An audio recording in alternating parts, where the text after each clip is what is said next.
Well, I have a tough act to follow with Tony, but I'm thrilled to be here for a number of reasons. Coming in today was reminiscent of when I first graduated from college, because my first job was in Newark. So I have a lot of fond memories here. In addition, I fondly think about Prudential. Prudential is one of our key corporate partners, one of our national corporate partners with Women Unlimited. And we've been working with Prudential for the past 14 years. So I want to let you know how deep this partnership is. We have had over 400 women go through our programs. And I know there's a few alum here. So those of you that have graduated from one of our programs, let's just stand up so we can just see.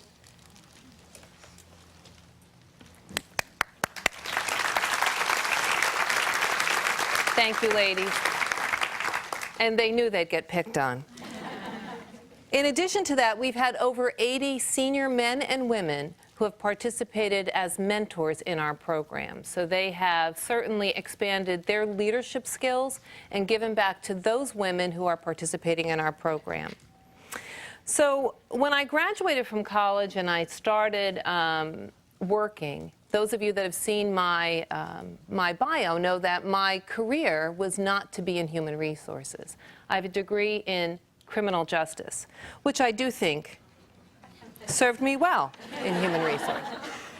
But seriously, what I want to share with you is what I've learned through my own experience for cultivating my own career, as well as the career of others that I've worked with.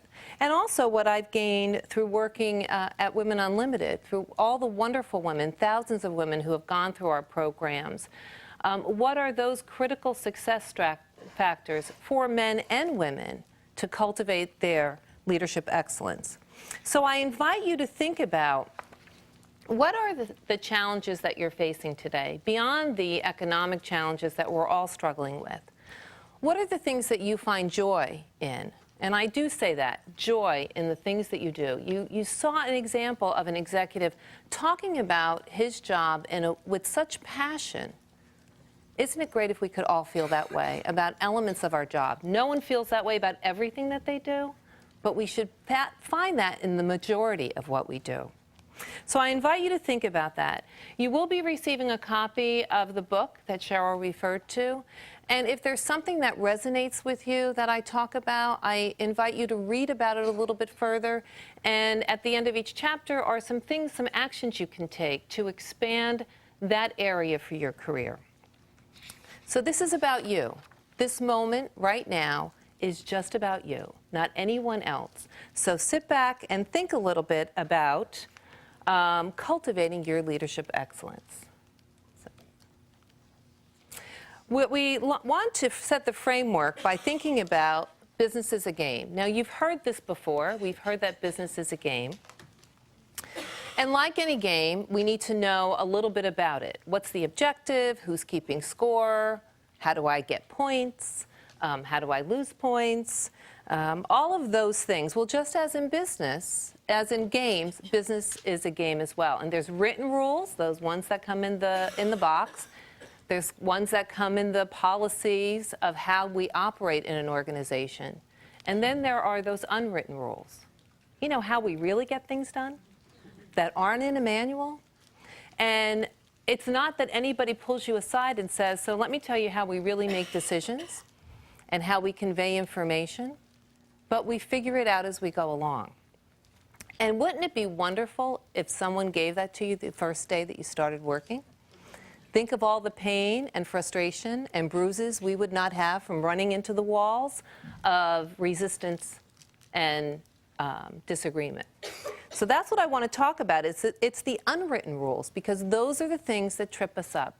Those are the things that enable us to either be successful if we understand them, or cause others to see us as less able, not really shining the light on our true skills. So I ask you to think about, if I'm considering playing in this game, in working is a game, and I want to be strategic, how well do you know the rules? Think about your organization. People that seem to glide effortlessly, even though there's the appearance of that, right? Doubt that it really is. Who are those people that seem to play it really well? What are they doing? How are they doing it? Be a keen observer of your organization so you see those that are doing it well, great example, as well as those that are not doing it well at all. A great example of what not to do. So sit back and think about that. Take notes. Observe the successes. And then talk with them. The first rule that I want to cover is to know the rules. Understand them. I love this quote from Albert Einstein. You have to learn the rules of the game and then play them better than anybody else. So once you know them, you need to truly excel at playing that game. I have to tell you, when I first started working, as you can tell by my name, I'm from a very large Italian family. So dinners at my home were never quiet. And if you were sitting at the table, you were expected not only to have an opinion, but be able to express it. So imagine my surprise when I first started working that not everybody wanted to hear what I thought. And actually took the time to listen. Imagine my frustration when I saw things that I wanted to share and people were looking at me like, won't this kid just shut up and do her job? I learned quickly that I needed to understand how I had to convey my message, how I needed to position my thoughts and ideas so that people could hear them. As Tony had talked about, listening, being heard is important too. Making sure you're saying in a way that people aren't, as people would say, we feel what you're saying, Rosina, with all that emotion. I'm just not hearing the words. So how are you saying things? Are you saying it in a way that people hear? Do I have a disagreement with someone that impacts my relationship? Or can I have a disagreement? Can I be disagreeable? Have a disagreement without being disagreeable. There's an art to that. There's an art to confronting an issue without being confrontational. And every organization, every company has its own culture around that. Do you know what that is within Prudential? And maybe it's different with each one of the business groups. So think about how things get done. Identify someone in your group, in your organization that you've seen who truly understands it. Talk to them about it. Find out, maybe there's something you're not seeing, or maybe there's a way in which they're managing it that would be helpful for you to know as well. Talk to people about it so that you don't have to run into the wall to get things done, but they can share their success and strategy. Talk to others. The second rule that I think is critically important is understanding the impact, assessing the skills and talents that you bring to Prudential. All of us have a lot of skills and talents, some of which we love doing, some of which you're tired of doing. But do you understand the value of those skills in helping Prudential accomplish its goals? I used to work for a president who said to me one day, Rosina, how are you and your staff serving our customer? I worked in a staff function. I didn't have customers. I served the internal customers. What Drew helped me see is that if I wasn't helping the departments that I serve our customer, then I had no place in that organization. Clearly helped me see the things that I were doing that were important and the things that I needed to stop doing. So when you think about your skill sets and people say evaluate your skills and your talents, think about them in light of how does it help you support your company's goals and objectives? How does it help Prudential be successful? Maybe chart its course this year as every organization is struggling to manage through this economic crisis. What are your skill sets that you bring to the table that helps your department, your manager, and Prudential be successful? So it's great to be introspective and think about those key strengths, but then I'm going to ask you, how do you know? Who are you talking to evaluate, am I seeing this correctly? Just because I think it's important, does my manager agree? Are there some key mentors in the organization that I should be talking to just to get some feedback on, am I seeing my skill set properly? If I'm valuing it and I think it's valuable, let me find if others concur with me. And if they do, great. If not, let me reassess it and see. So I'm going to ask you to think of what are 2 or 3 strengths that you bring to Prudential?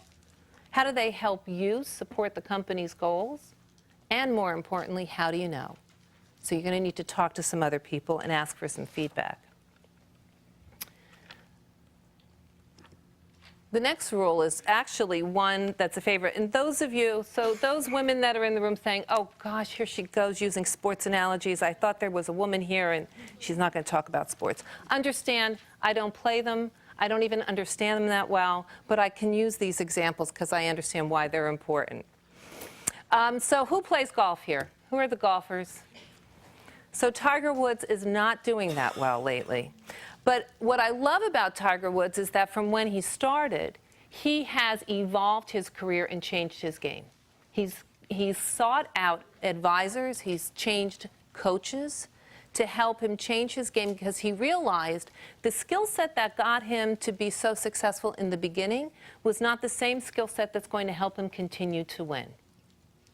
How many of us start our career thinking, well, the technical competency and the skill sets I start with should carry me through? Well, nothing stays the same. Our business changes, the environment changes. We need to always sharpen our skill set. So how are we doing that? Well, we need to talk with others. Who are those strategic alliances, those mentors, that we can go to and safely get feedback around how we're showing up, how we need to evolve our skills? How many of you have 3 or 4 people that you can go to and really have those honest conversations around, here's what I'm thinking I'm going to do, what do you think I should be doing next? Tell me, give me some feedback on my skill sets. Let me just see a show of hands. Who have 2 or 3 people? Okay, everyone who does not have their hand up, go talk to the people who had their hand up. Because we need to be talking with other people. Regardless of where you are in the organization, you can't work in a silo. You need to understand, if I'm valuing and I think I'm doing this well, and this is an important thing for Prudential, I need to validate it and talk with others. I need to find people that I can count on as my board of directors, that I can have ongoing conversations about my career, my place in the organization, just to get that perspective. Somebody who can see the world a little bit differently, who can help me grow. Helps me understand how I fit into the landscape at Prudential in the most effective way. So I invite you to think about 1 or 2 people that you could reach out to and understand that when you ask someone to be your mentor, to be a strategic alliance to you, it's not a one-way street. It is very much a 2-way street. The people that participate as mentors in our program gain from learning from you, how you see the world, what you see as issues within Prudential. They learn about your job and your role. They learn from your perspective. So it's very much a 2-way street. And it's also important, you know, the quote that is on this slide, it's not what you know. The traditional saying is it's not what you know, it's who you know. Well, Gene Ott, our founder, has changed that to say it's not what you know, it's who knows you know. So who knows the skill sets that you're bringing to the organization? Who knows how you're seeing situations in your department? Even if it's just an idea about a change of a process that could make the organization move more efficiently. An idea, a thought, you need to share that with other people. Because having it just in for yourself isn't benefiting yourself, it's also not benefiting the organization. No one can tap into your expertise if you just keep it to yourself. Manage work, lead people. This is an important rule, especially for those that manage people, manage processes. Things are, work is managed, things are managed, people are led. There's 2 elements around this that I think is so important that I wanted to share with you, and that is The thought of being a crucial associate. What do you think I mean by a crucial associate? Sounds important, crucial, right? The question I ask you is, are you a crucial associate to your manager? One that truly supports your manager's initiatives, the goals, department's goals, knowing that the things that I do on a daily basis support the bigger initiatives of what we're trying to do this week, this month. All of us need to be a crucial associate to our manager. If we all work together and align under that vision, we will get so much done. Clearly, there's a lot of them within Prudential because look at what's accomplished through just this economic challenging time. The other piece of this is, are you developing crucial associates yourself?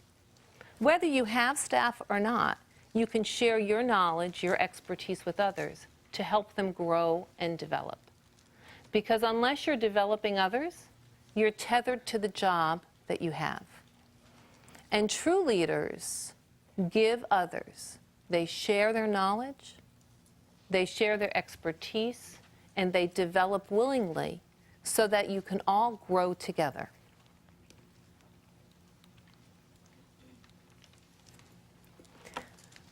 Now, this rule often people misinterpret it by assuming I'm thinking about appearance. Certainly not talking about appearance. We're talking about presence, which is a word you hear an awful lot when we talk about leadership. And I'm talking about beyond someone's technical expertise, what they bring to a job.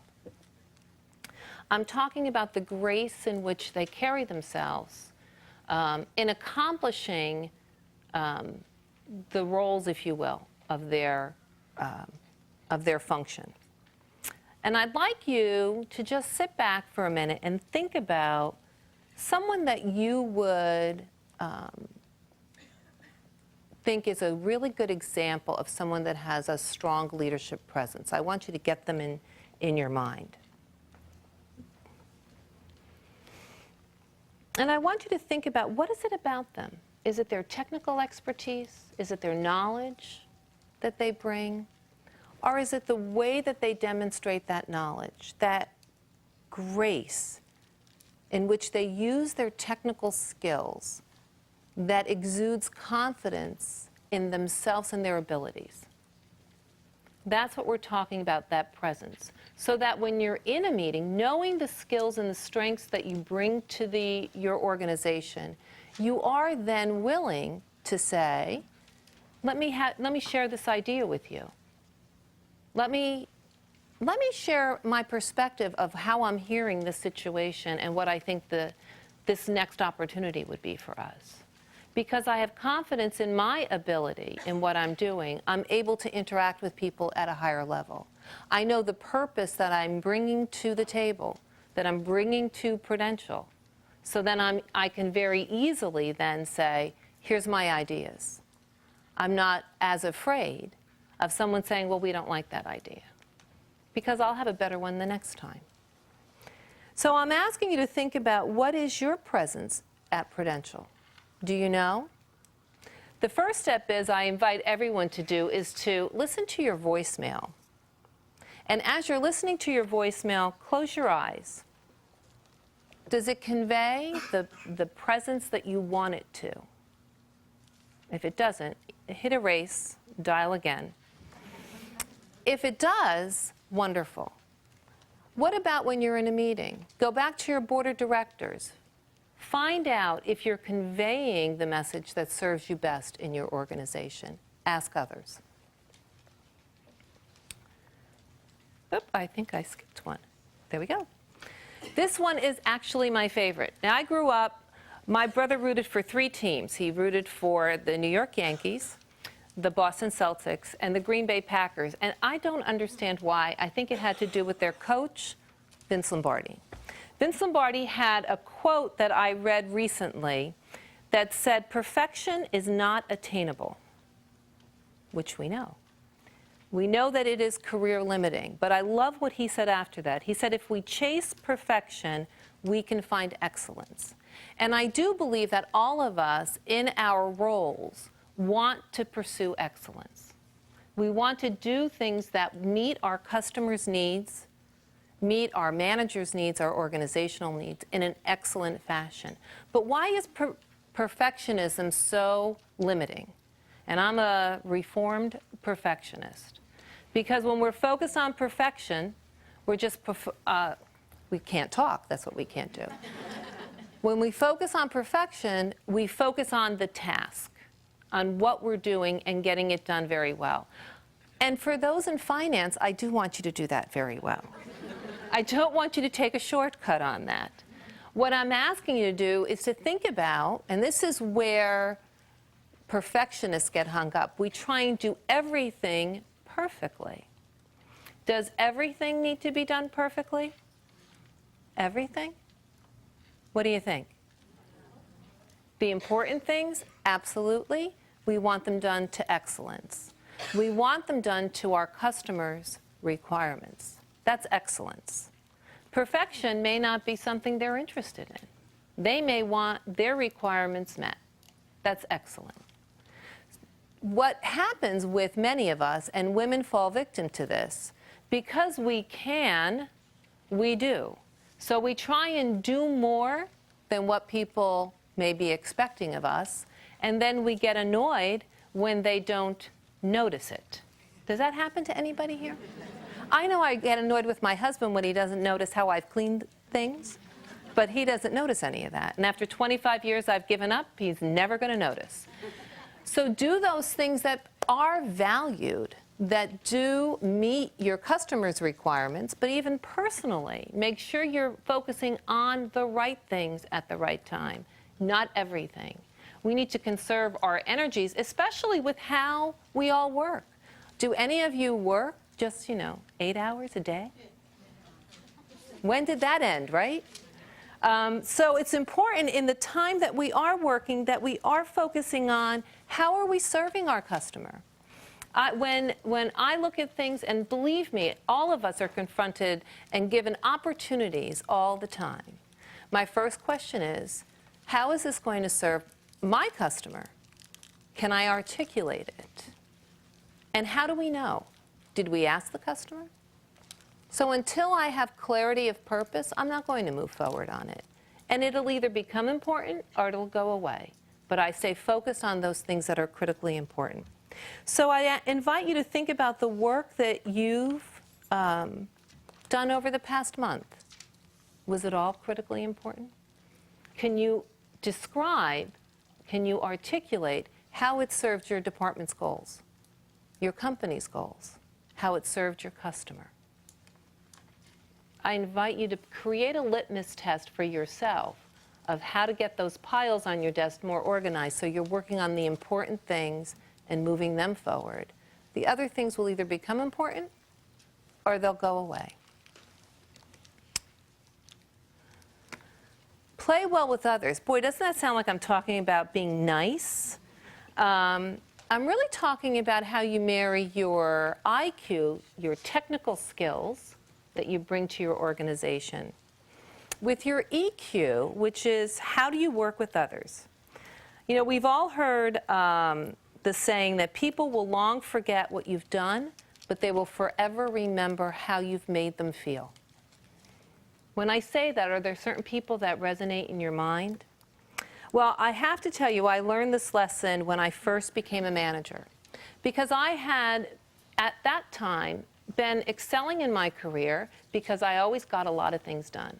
I got things done well, I got things done quick, I always executed flawlessly. Then I had staff. And what was shocking is that they didn't see the world the same way as I did. And I couldn't understand why, because I assumed, wouldn't everyone see the solutions that I see? Because they were, of course, the right solutions. So one day I'm in a training program, a management training program, and I'm in with a bunch of the guys that I worked with, and I worked mostly in manufacturing and refining businesses, so it wasn't the warm and fuzzy type of environment. So I'm in this training program with one of the guys that I worked with, and he said to me, Rosina, I just love working with you. And I said, I know. He said, but while I love being in the foxhole with you, I don't know if I'd climb out and follow you up the hill. I was like, whoa, wait a minute, back up. Tell me more about that. He said, well, you don't listen that well. And I thought to myself, well, I would listen if anybody had a better idea than what I had. And I shared this. Now, didn't that sound arrogant? As I'm telling you this, I cannot believe that I thought that, but I did. Because I had been so successful in getting things done on my own. I just assumed I had the best idea in the room. And I never asked anybody what they thought. Never. Never even, those words never came out of my mouth. So this person, I will tell you, was not the first person that gave me that feedback. It was the first one I heard. So I started asking my team for their opinion. And then after about the 10th one, I actually started listening to what they had to say. But what I learned was that it was very important for me to stop and understand how other people saw things, and that I was making people feel that I was rolling over them. So it certainly wasn't pleasant to work with me. Yes, they loved that we got some great results, but it was torture working with me. What I learned was something that Tony had talked about earlier, asking people. So what do you think we should do about this? We have this problem. Give me 2 or 3 ideas on ways we can approach this. And to create a solution that was more a collaborative solution, not only created much more power to climb that hill together, but everybody owned a piece of that solution. It wasn't mine. And that's what true leaders do. It's not about my idea, it's about getting an idea that's going to have the greatest impact and generating that from others. So reflect on that. Reflect on how you are to work with. We saw during this last year people reacting very differently in the economic environment. Some very positive, some very nervous, all of us challenged. Those that are positive will find a solution out of it. So how do you make people feel that you work with? Do they want to come back, or are they running the opposite way down the hall as you're coming towards them? Take risks, make decisions. I love the question that we had about this. The only thing I wanted to mention about this is there was a study that the Army did many years ago about who made better decisions, men or women. What do you think the answer was? Women made better decisions. The quality of their decision was better. There was one small problem. It took them too long. So there's 2 components of decisions. There's the, addressing the situation, solving the problem, and then implementing it in a timely manner so that you can have the impact you need on the business. For most women, we struggle with the timing because I'll go back to my comments on perfectionism. The other piece that I wanted to add to the comments earlier is if in thinking about the situation and the challenge, there are many courses of actions you can take. And since we're not frozen in time, we're moving forward, we need to be fluid enough to change and evolve the strategy to meet the ongoing need. So you always need to have, as we say, a plan B, or sometimes a plan C, so that you can evolve your strategy as you see it, not maybe falling into place as well as you thought.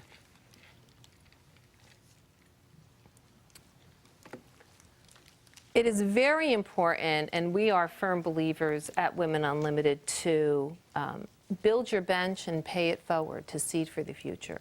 John Gardner is one of our favorite authors. He talks about how we often give people cut flowers when we should be teaching them how to grow their own plants. So let me ask you, how much do you allow others to grow?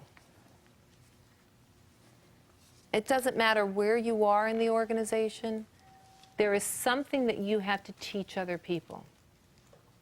It could be a skill,